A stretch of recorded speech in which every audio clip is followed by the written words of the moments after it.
Friends in Times of Genocide.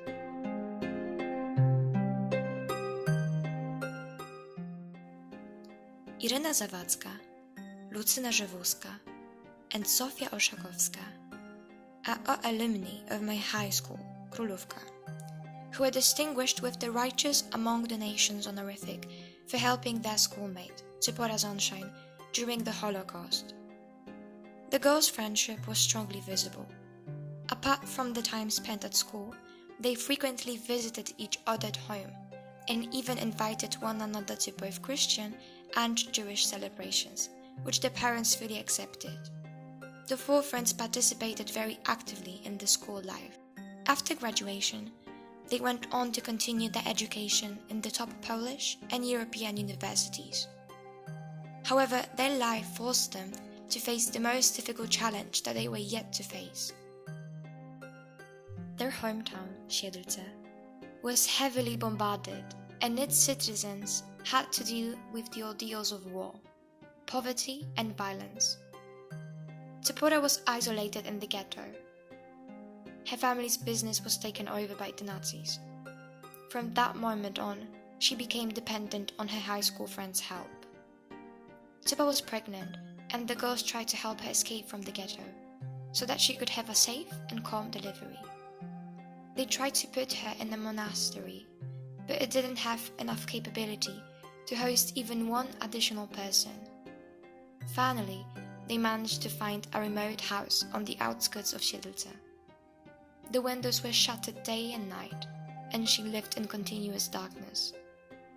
The girl, deprived of human contact, felt so lonely that she decided to return to her family in the ghetto, where she had the baby girl whom she named Rachel. In 1942, trains full of Jews headed out for a death camp in Treblinka, where they were immediately exterminated. Zipporah's husband, Jakub Sunshine, as a Jewish policeman in the ghetto, was aware of the upcoming doomsday. He had Zippa in the attic of one of the old houses. She witnessed mass executions, and she was conscious of the danger. Both her and her husband's family had already been killed. She wanted to save her 11-month-old daughter. She escaped at night over the fence, and she gave away her baby to a high school friend, Irena Zawadzka, and attached a diary to it. She wanted the child to be raised with respect for everyone. She came back to the ghetto to her husband Jakub.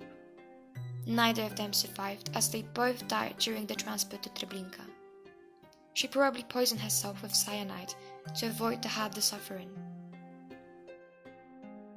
Irena and Zofia were very involved in hiding the child. They had to move Rachel from one place to another, so that no one would find the Jewish girl. To avoid any suspicions, another high school friend of Zippa, Lucyna Żywuska, faked the child's baptism certificate. The war ended, and as a response to a request raised by the rabbinate, Rachel set off to Israel. It was nothing like the times of direct flights, and her route was complicated. Due to a military conflict between Israel and Palestine, she got stuck in an orphanage in France. At last, she arrived in Israel and joined a kibbutz community where she grew up. After getting married, she emigrated to the USA and started a family. She kept in touch with her mother's high school friends, Irena and Zofia, until they passed away.